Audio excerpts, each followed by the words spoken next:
Some people said that I'm hawkish on the US. The policy should be based on serving our own interests. But meanwhile, it let other countries benefit from China's rise. We have been emphasizing America is the priority among the priorities for a long time. I think now it's time to change the sequence of the priority.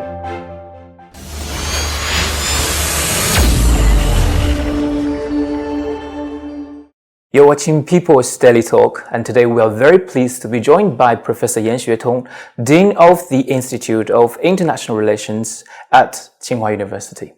Professor Yan, it's great to have you.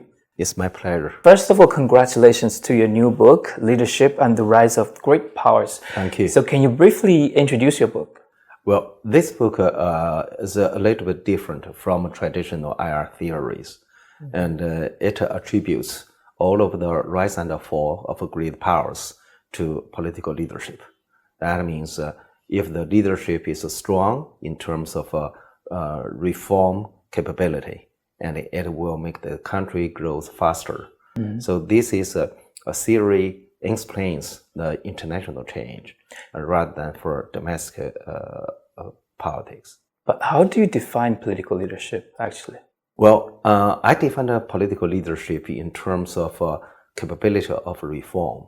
And for instance, and if we take the leadership of any institution as the most important factor and influence the change of any political or economic entities, and it always playing the crucial role. So same, I applied to this logic to analyze the power structure change between the major powers and in international relations. So, generally speaking, the definition of leadership capability refers to the capability of a reform. Okay, talking about IR theories, probably one of the most famous one I would think of is Joseph Nye's soft power. Yeah. So can you compare with soft power? Like what is the differences or similarities between your theory and soft power? I have a conversation with Joe Nye in person, and we discuss about the difference between us. Actually, for him, the soft power composes three elements, and political value, and culture, and foreign policy. For me, my soft power only composes two elements, and culture and a political capability. And actually, I defined the political capability to political leadership. The difference is that he has a foreign policy, I have a leadership. He has the political system, I don't have it. So currently, you can find that my theory can explain why Americans' political system maintained the same, and the culture the same, and foreign policy didn't change very much in the first 6 months of Trump's administration, and the U.S. soft power declined dramatically. It's my argument that because you change the leadership. And so in that way, you can see Junai's definition of soft power can describe why one country's soft power is stronger or weaker than the other side. But his theory cannot explain the change of one country's soft power. My theory can explain the rise and the decline of one given country's soft power, because in my theory, the political leadership is an operational factor. I know you're a realist yourself. Yeah. So how can your theory, what guidance does it have in guiding China's foreign policy? Actually, the theory can be applied for both and the rising power and status power. That means whether the rising power can achieve the final goal to surpass the status power. And also it can apply to the status power, whether they can maintain the leading position as long as possible. And why I emphasize the rising power and how much it can and guide our foreign policy, my understanding that we need international support more than United States. And because materially, we are weaker than the US. And in terms of comprehensive capability, we're weaker than US. So if we want to increase our national strengths and increase our national international influence, we need international support more than United States. Otherwise, we can never match up with the US. In that way, how can we get the other countries support China's rise? From my understanding, we should adopt the policy and of the human authority. What I mean human authority? Human authority is that the policy should be based on serving our own interests. But meanwhile, it let other countries benefit from China's rise, from our growth. So in that way, those countries who benefit from China's rise, they will definitely support us. And those countries do not hurt or damaged by China's rise, at least they do not oppose China.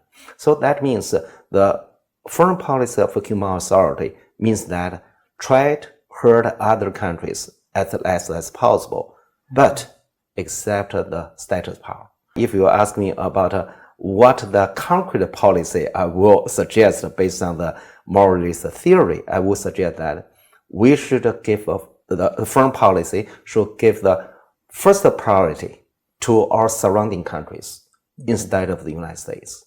We have been emphasized America is the priority among the priorities for a long time. I think now it's time to change the sequence of the priority for the regions and all countries. So next, let's talk about international orders a little bit.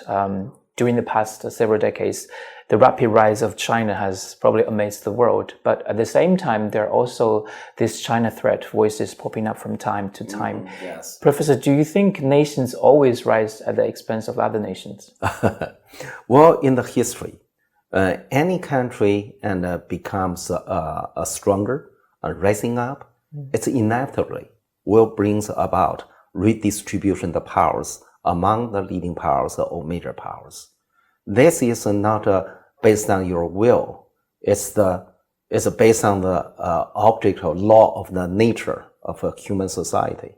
So China's rise will inevitably and brings about power redistribution, means China will become more influential and the US become less influential. This is inevitable.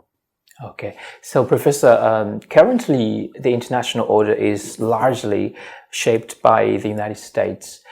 So to what extent the rise of China will reshape this international order?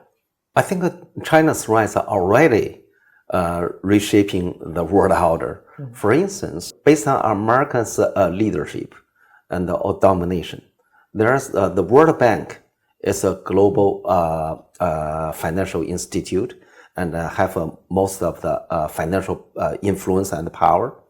But when China established AIIB, and that means this institution dilute the power of the financial influence globally. And just like in 1980s, Japanese established the Asian Development Bank to dilute Americans' influence on the developing finance. So in that way, I think China's rise is already shaping the world in terms of financial perspective. Meanwhile, China becomes the largest trade power, and China has been the largest trade partner of over almost 130 or 140 countries, and the US no longer be that kind of power. So the power structure has already changed. So I think it's not whether China's rise is going to reshape the world. I think China's rise is shaping the world now.